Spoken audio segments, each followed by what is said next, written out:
अपनी मुकद्दस किताब कुरान मजीद में इरशाद फरमाते हैं तालो फी सबीलिल्लाह, ये भी पसंद नहीं करते कि उसके रास्ते में शहीद। अल्लाह रब्बुल आलमीन इरशाद फरमाते हैं वो जिंदा है कि नबी मोहम्मद करीम सल्लल्लाहु अलैहि वसल्लम फरमाते हैं मेरा दिल चाहता है कि मैं अल्लाह के रास्ते में कट जाऊं और शहीद हो जाऊं और मुझे फिर जिंदा किया जाए और मैं फिर शहीद हो जाऊं।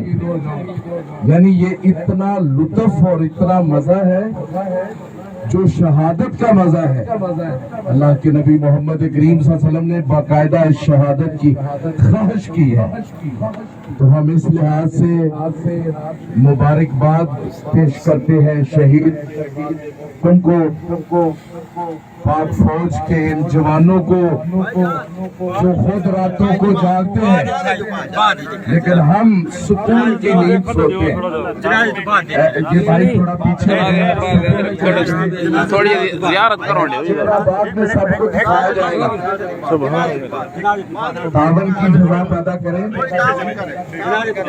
तो नीम इनकी ठोकर से सहरा वो दरिया समट कर पहाड़ इनकी हैबत से राई तो आलम से करती है बेगाना दिल को अजब चीज है लज्जत मकसूद मोमिन न माल गनीमत न किश्वर कुशाई। शहीद की जो